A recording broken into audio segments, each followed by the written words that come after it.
عمران اپنے فلیٹ میں صوفے پر بیٹھا ایک غیر ملکی رسالے میں شائع مضمون پڑھنے میں مصروف تھا کہ کال بیل بجنے کی آواز سنائی دی۔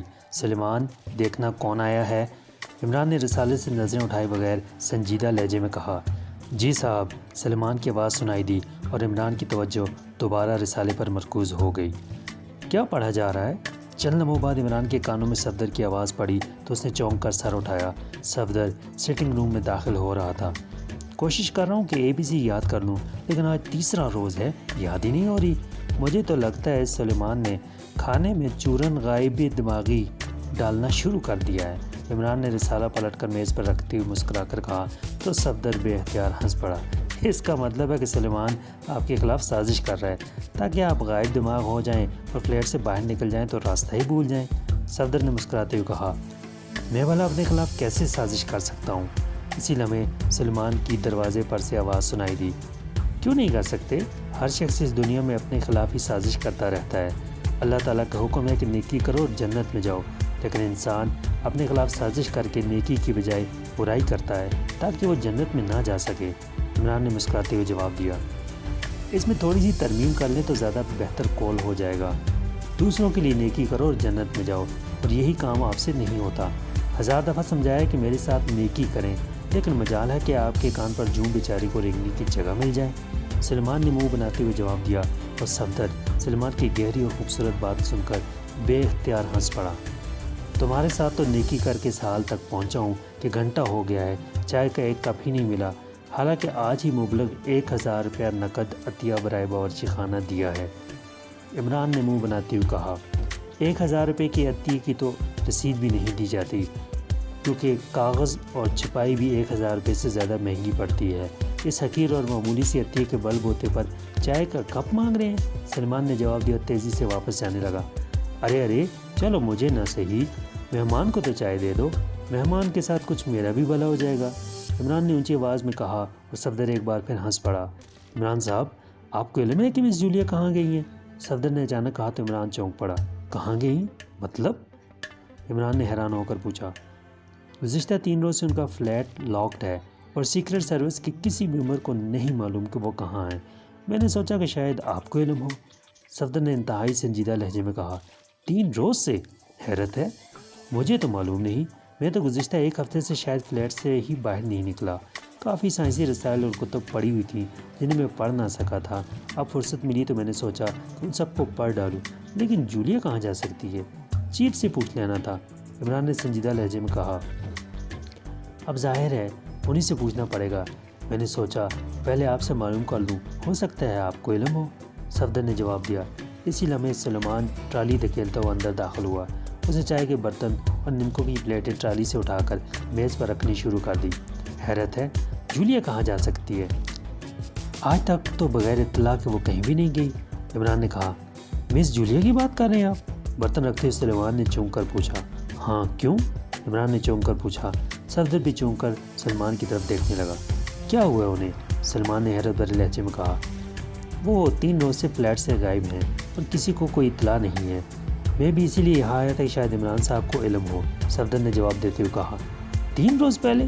نہیں، ابھی 1 گھنٹہ پہلے میں سودا سلب لینے مارکیٹ گیا تھا تو میں نے مس جولیا کو سرخ رنگ کی کار میں بیٹھے جاتے ہوئے خود دیکھا ہے۔ ان کے ساتھ ایک غیر ملکی نوجوان تھا۔ سلمان نے جواب دیا۔ غیر ملکی نوجوان؟ صفدر اور عمران نے حیران ہو کر کہا، جی ہاں، کار وہی غیر ملکی نوجوان ہی چلا رہا تھا۔ مس جولیا ساتھ بیٹھی ہوئی تھی۔ میں سڑک کراس کرنے کے لیے کھڑا تھا، میرے قریب سے کار گزری ہے۔ سلمان نے جواب دیا تو عمران نے ہاتھ بڑھا کر فون کا ریسیور اٹھایا اور تیزی سے نمبر ڈائل کرنے شروع کر دیے۔ دوسری طرف سے کافی دیر تک گھنٹی بجتی رہی، پھر اچانک ریسیور اٹھا لیا گیا۔ یس، جولیا بول رہی ہوں، جولیا کی آواز سنائی دی۔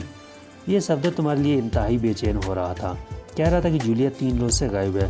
میں نے اسے لاکھ سمجھایا کہ جولیا فلیٹ میں ہی ہوگی، اور یہ اور بات ہے کہ اسے کہیں سے چادر سلیمانی مل گئی ہو۔ عمران نے مسکراتے ہوئے کہا، چادر سلیمانی کیا مطلب؟ دوسری طرف سے جولیا نے حیران ہوتے ہوئے کہا، پرانے زمانے میں ایک صاحب تھے خواجہ عمرو، جو زمانے کے بڑے عیار سمجھے جاتے تھے۔ حالانکہ آج اگر وہ زندہ ہوتے تو آج کے لوگوں کے عیاریاں دیکھ کر شرم سے خودکشی کر لیتے، لیکن بہرحال اس دور کے لوگ چونکہ سیدھے سادے ہوتے تھے، اس لیے عمرو صاحب جو ذرا عقل استعمال کر لیتے تھے، انسانی نفسیات کے مطابق دوسروں کو ڈیل کر لیتے تھے، اپنے آپ کو عیار زماں کہلاتے تھے۔ ان کے پاس ایک زنبیل ہوتی تھی جس میں نہ جانے کون کون سی چیزیں بھری ہوتی تھیں۔ اس میں ایک چادر سلیمانی بھی تھی۔ اس چادر کی خصوصیت یہ تھی کہ جو کوئی اسے اوڑھ لیتا وہ دوسروں کی نظروں سے غائب ہو جاتا۔ اور دیکھ لو، میرا خیال درست نکلا۔ صفدر کہہ رہا ہے کہ تم غائب ہو جبکہ تم فون پر مجھ سے باتیں کر رہی ہو۔ اب ظاہر ہے آواز کو تو چادر سلیمانی نہیں اڑائی جا سکتی۔ عمران کی زبان رواں ہو گئی۔ میں 1 گھنٹہ پہلے آئی ہوں۔ میرا ایک دوست سوئٹزرلینڈ سے پہلی بار آیا تھا۔ ہم اسکول میں اکٹھے پڑھتے تھے۔ وہ مجھے ہوٹل میں مل گیا۔ وہ یہاں کے شمالی علاقوں کی سیاحت کے لیے آیا تھا۔ اس نے مجھ سے درخواست کی کہ میں اس کے ساتھ وہاں جاؤں۔ آج کل کام تو تھا نہیں، اس لیے میں نے سوچا کہ چلو سیر ہی ہو جائے گی، اس لیے اس کے ساتھ چلی گئی۔ دوسری طرف سے جولیا نے وضاحت کرتے ہوئے کہا، اپنے اسکول فیلو کو مجھ سے تو ملوانا تھا، کم از کم مجھے یہ تو پتہ چل جاتا کہ تم لڑکپن میں کیسی تھی۔ عمران نے کہا، لڑکپن میں کیسی تھی؟ کیا مطلب؟ جولیا نے حیران ہو کر پوچھا۔ چونکہ عمران نے لاؤڈ کا بٹن شروع میں ہی دبا دیا تھا، اس لیے صفدر بھی جولیا کی باتیں سن رہا تھا، ساتھ ساتھ وہ چائے بھی پیتا جا رہا تھا۔ نفسیات دان کہتے ہیں کہ لڑکپن میں آدمی مکمل ہو جاتا ہے، باقی عمر تو بس وہ ویسا ہی رہتا ہے، اور لڑکپن کی عادتیں ساری عمر نہیں جاتی۔ میں اس سے پوچھ لیتا کہ لڑکپن میں بھی تم اسی طرح ضدی ہوتی تھی کہ بس نہ ہی نہ ہے، ہاں کرتی ہی، یا اب مصنوعی طور پر ایسا کرتی ہو؟ عمران نے جواب دیا تو جولیا بے اختیار کھلکھلا کر ہنس پڑی۔ تم اگر کہو تو میں لڑکپن کی عادتیں بھی بدل دوں گی، تم کہو تو صحیح۔ دوسری طرف سے جولیا نے کہا تو صفدر بے اختیار مسکرا دیا۔ مطلب ہے کہ لڑکپن میں ٹافیاں کھاتی تھی تو اب سینڈوچ کھانا شروع کر دو گی؟ عمران نے مسکراتے ہوئے جواب دیا تو جولیا بے اختیار ہنس پڑی۔ ویسے ایک بات ہے، تم نے اپنے اس کلاس فیلو صاحب کو تھکا مارا ہوگا۔ یہاں سے کار میں شمالی علاقوں کی سیر کے لیے جانا واقعی تھکا دینے والا سفر ہوگا۔ اس بیچارے کی ہڈیاں کڑکڑاتی رہیں گی۔ اس نے سیر خاک کی ہوگی۔ تمہیں چاہیے تھا کہ اسے بائی ایئر لے جاتی۔ اگر تمہارے پاس رقم نہ تھی تو صفدر سے کہہ دیا ہوتا، اس نے تم جیسے مستحق افراد کے لیے سنا ہے کوئی ویلفیئر فنڈ کھول رکھا ہے۔ عمران نے مسکراتے ہوئے کہا، تمہیں کیسے علم ہوا کہ ہم کار میں گئے تھے؟ جولیا نے انتہائی حیرت بھرے لہجے میں کہا، تو تمہارا خیال ہے کہ صفدر کی طرح میں بھی یہی سمجھتا رہا کہ تم 3 دنوں سے فلیٹ سے غائب ہو؟ ایسی بات نہیں، اس دنیا میں ایک میں ہی تو تمہارا خیر خواہ ہوں۔ عمران نے گول مول سے انداز میں بات کرتے ہوئے کہا، کیا مطلب؟ کیا تمہیں معلوم ہے کہ میں شمالی علاقوں کی سیر کے لیے گئی ہوں؟ جولیا کے لہجے میں بے پناہ حیرت تھی۔ بتایا تو ہے، جو کسی کا خیر خواہ ہو اس کو ہر حال میں نظروں میں رکھنا پڑتا ہے۔ عمران نے مسکراتے ہوئے کہا، یہ تم کیسے لفظ بولتے ہو؟ میری سمجھ میں کچھ نہیں آتا۔ یہ خیر خواہ کیا ہوتا ہے؟ جولیا نے کہا، ہوتا نہیں، ہوتی ہے۔ یہی ناشپاتی کی شکل کا ایک پھل بھی ہوتا ہے، اور نیکی اور اچھائی کو بھی کہتے ہیں۔ خیر خواہ کا مطلب جو دوسرے کی بہتری چاہے۔ اب اس کا فیصلہ تم خود کر سکتی ہو کہ تم خیر خواہ کے کس مطلب پر پورا اترتی ہو، ناشپاتی جیسے پھل یا نیکی یا اچھائی والے۔ بہرحال تمہارا خیر خواہ ہوں، عمران نے جواب دیا۔ تمہیں لفظوں کا ہیر پیر ڈال کر اصل بات گول کر جاتے ہو۔ تمہیں کیسے پتہ چلا کہ میں اور مائیکل کار پر شمالی علاقوں کی سیر پر گئے تھے؟ مجھے تو یہ بھی معلوم ہے کہ کار کا رنگ سرخ تھا اور اسے مائیکل صاحب ڈرائیو کر رہے تھے۔ عمران نے صفدر کی طرف دیکھتے ہوئے مسکرا کر کہا، اور صفدر مسکرا دیا۔ اس کا مطلب ہے کہ تم میری نگرانی کرتے رہتے ہو؟ یہ زیادتی ہے، تمہیں ایسا نہیں کرنا چاہیے تھا۔ دوسری طرف سے جولیا نے غصیلے لہجے میں کہا، اور اس کے ساتھ ہی رابطہ ختم ہو گیا۔ محترمہ ناراض ہو گئی ہیں، لیکن چلو تمہارا تو مسئلہ حل ہو گیا کہ جولیا غائب نہیں ہوئی۔ عمران نے ریسیور رکھ کر مسکراتے ہوئے صفدر سے کہا، عمران صاحب، شمالی علاقے دارالحکومت سے بہت دور ہیں اور راستے بھی انتہائی دشوار گزار ہیں۔ دوسری بات یہ کہ مائیکل صاحب سوئٹزرلینڈ کے رہنے والے ہیں اور سوئٹزرلینڈ میں پاکیشیا سے الٹ ہاتھ پر ٹریفک چلتی ہے، اس لیے یہ کیسے ممکن ہے کہ ایک نوجوان جو پہلی بار پاکیشیا آیا ہو اور یہاں سے کار چلا کر جائے؟ صفدر نے کہا، زیادہ باریک بینی میں نہ جایا کرو، اتنی باریک بینی صحت کے لیے مفید نہیں ہوتی۔ ہو سکتا ہے کہ ان صاحب کے پاس انٹرنیشنل ڈرائیونگ لائسنس ہو اور اس کے ساتھ ساتھ وہ کار کے سفر کو ہوائی سفر کی نسبت زیادہ انجوائے کرتے ہو۔ عمران نے مسکراتے ہوئے کہا تو صفدر سر ہلاتے ہوئے اٹھ کھڑا ہوا۔ اوکے، اب آپ پڑھیں، میں چلتا ہوں۔ صفدر نے کہا، تنویر کو مائیکل کے بارے میں نہ بتا دینا، ورنہ ہو سکتا ہے کہ بیچارے کی قبر بھی پاکیشیا میں ہی بن جائے۔ عمران نے مسکراتے ہوئے کہا تو صفدر ہنستا ہوا مڑا اور کمرے سے نکل گیا۔ عمران نے مسکراتی ہوئی میز پر پلٹ کر رکھا ہوا رسالہ اٹھایا اور اسے پڑھنے میں مصروف ہو گیا۔ باس یہی سمجھتا ہے کہ یہاں بھی چند لڑکیوں کو رشوت دے کر اور چند کو ڈرا دھمکا کر مشن مکمل ہو سکتا ہے، رچرڈ نے منہ بناتے ہوئے کہا اور کرسی سے اٹھ کھڑا ہوا۔ مائیکل نے مسکراتے ہوئے کندھے اچکائے لیکن رچرڈ کی بات کا کوئی جواب نہ دیا اور وہ دونوں آگے پیچھے چلتے ہوئے عقبی کمرے میں پہنچ گئے۔ مائیکل نے دروازہ بند کیا اور پھر ایک الماری کی طرف بڑھ گیا۔ اس نے الماری کھولی، اس میں سے ایک جدید ساخت کا ٹیپ ریکارڈر نکال کر میز پر رکھا اور اسے آن کر کے چیک کرنا شروع کر دیا کہ وہ درست کام کر رہا ہے یا نہیں۔ جب اس کی تسلی ہو گئی تو اس نے کوٹ کے اندرونی جیب سے ایک مائکرو ٹیپ نکالا اور اسے ٹیپ ریکارڈر پر ایڈجسٹ کرنا شروع کر دیا۔ پوری طرح ایڈجسٹ کرنے کے بعد اس نے بٹن دبا دیا۔ تمہارا نام؟ مائیکل کی آواز ٹیپ ریکارڈر سے برآمد ہوئی۔ جولیانا۔ ایک نسوانی آواز سنائی دی لیکن بولنے والی کا انداز بتا رہا تھا کہ وہ لاشعوری کیفیت میں بول رہی ہے۔ کیا تمہارا تعلق پاکیشیا سیکرٹ سروس سے ہے؟ ہاں، میں پاکیشیا سیکرٹ سروس کی رکن اور ڈپٹی چیف ہوں۔ جولیا کی آواز سنائی دی اور کرسی پر بیٹھے ہوئے رچرڈ کے چہرے پر حیرت کے تاثرات ابھر آئے۔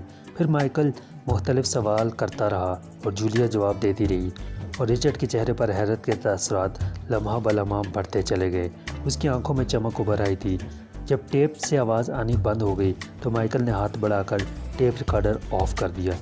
حیرت انگیز، انتہائی حیرت انگیز، یہ تو انتہائی قیمتی معلومات ہیں۔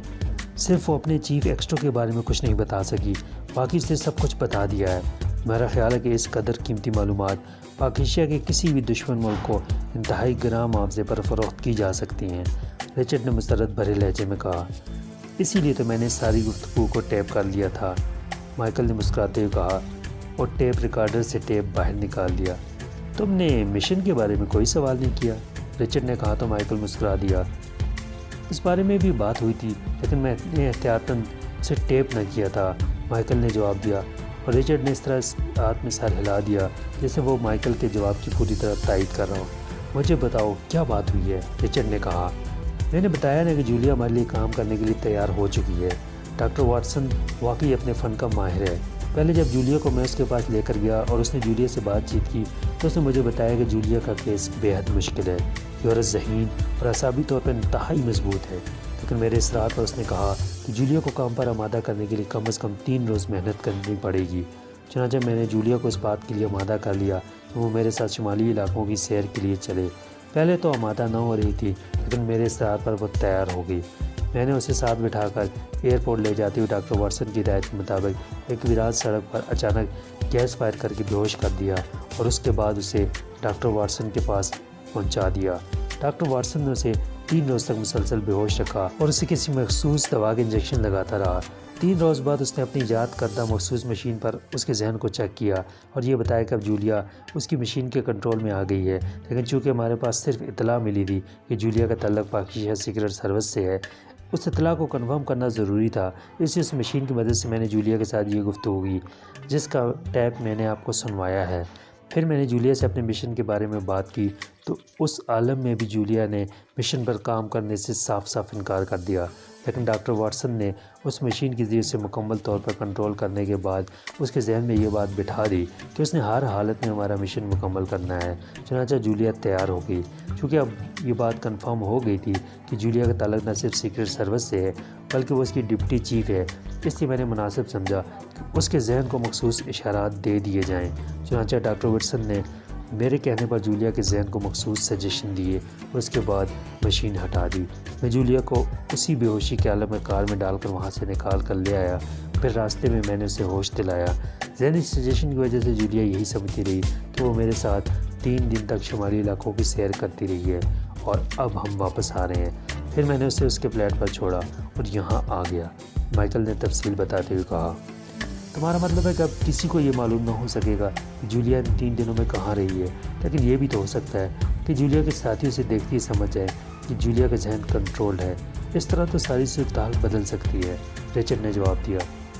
اب چونکہ ڈاکٹر واٹسن کی مہارت کے بارے میں پوری طرح واقف نہیں، اس لیے ایسی بات کر رہے ہیں۔ ڈاکٹر واٹسن نے عام ہپناٹسٹ کی طرح جولیا کو ہپناٹائز نہیں کیا، صرف اس کے ذہن میں اپنی مشین کے ذریعے خاص سجیشن ڈال دیے ہیں۔ ویسے جولیا ذہنی اور جسمانی طور پر ہر لحاظ سے نارمل رہے گی، صرف جب اس کے سامنے چند خاص لفظ بولے جائیں گے تو وہ ٹرانس میں آ جائے گی، اور جب دوسرے خاص لفظ بولے جائیں تو وہ ٹرانس سے نکل جائے گی، لیکن ٹرانس کے دوران بھی وہ ہپناٹزم کے عام معمول کی طرح نہیں ہوگی، بلکہ بالکل نارمل انداز میں کام کرے گی۔ مائیکل نے جواب دیتے ہوئے کہا، اگر ایسی بات ہے تو پھر ٹھیک ہے، اور اب تو ویسی بھی آسانی ہو گئی ہے۔ وہ بحیثیت ڈپٹی چیف بڑی آسانی سے وزارت دفاع کے ریکارڈ روم سے فائل حاصل کر سکتی ہے۔ رچرڈ نے کہا، جی ہاں، میں نے بھی یہی سوچا ہے کہ اس کی اس حیثیت سے فائدہ اٹھایا جائے، ورنہ پہلے تو یہ خیال تھا کہ اگر وہ پاکستان سیکرٹ سروس کی رکن ہے تو اسے بحیثیت سیکرٹ سروس کے رکن کے استعمال کرتے ہوئے وہاں سے فائل اڑا دی جائے، لیکن اب میرا خیال ہے کہ وہ فون کر کے بھی فائل منگوا سکتی ہے۔ مائیکل نے جواب دیتے ہوئے کہا، ہاں، تو پھر کب کرنا ہے یہ کام؟ رچرڈ نے قدرے بے چین سے لہجے میں کہا، میرا خیال ہے جس قدر جلد یہ کام کر لیا جائے بہتر ہے، کیونکہ اگر پاکستان سیکرٹ سروس کو ذرا بھی اس کام کی بھنک پڑ گئی تو مشن ناکام بھی ہو سکتا ہے، اور آپ جانتے ہیں کہ باس نے صرف میری وجہ سے یہ مشن ہاتھ میں لیا ہے، وہ مجھے اور میرے ساتھ آپ کو گولی مارنے سے بھی دریغ نہ کرے گا۔ مائیکل نے کہا، جیسے تم مناسب سمجھو، لیکن اس کے لیے انتہائی محتاط منصوبہ بندی کی ضرورت ہے، کیونکہ میں نے جو معلومات حاصل کی ہیں اس کے مطابق وزارت دفاع کے ریکارڈ روم سے کسی فائل کو باہر آنے پر بے شمار چیک رکھے گئے ہیں، ایسا نہ ہو کہ انہیں کوئی شبہ ہو جائے۔ رچرڈ نے جواب دیتے ہوئے کہا، میں نے جو کام کرنا تھا وہ کر لیا، اب منصوبہ بندی کرنا آپ کا کام ہے۔ ساری صورتحال کو سامنے رکھتے ہوئے آپ جو منصوبہ بندی کریں گے میں صرف اس پر عمل کروں گا، کیونکہ آپ سے بہتر منصوبہ بندی کوئی نہیں کر سکتا۔ مائیکل نے جواب دیا تو رچرڈ نے مسکراتے ہوئے اس بات میں سر ہلا دیا، اوکے، اب تم جاؤ، اب تو ویسی بھی شام ہونے والی ہے، میں رات کو اس پر پوری طرح غور کروں گا، صبح تم آ جانا، مجھے یقین ہے کہ ہم کل ہی وہ فائل حاصل کر لیں گے اور پھر خاموشی سے یہاں سے نکل جائیں گے۔ رچرڈ نے جواب دیتے ہوئے کہا تو مائیکل اٹھ کھڑا ہوا، رچرڈ بھی اس کے ساتھ ہی اٹھا، اور پھر وہ دونوں عقبی کمرے سے پہلے والے کمرے میں آئے، اور پھر مائیکل دروازہ کھول کر باہر چلا گیا، جبکہ رچرڈ دوبارہ اسی کرسی پر بیٹھ گیا جس پر وہ مائیکل کی آمد سے پہلے بیٹھا ہوا تھا۔ اس نے کرسی کی پشت سے سر ٹکا کر آنکھیں بند کر لی، اس کا ذہن تیزی سے کسی طور پر منصوبہ بندی کے بارے میں سوچ رہا تھا جو اس قدر بے داغ ہو کہ مشن مکمل ہونے کے کافی عرصہ تک کسی کو اس کا علم نہ ہو سکے۔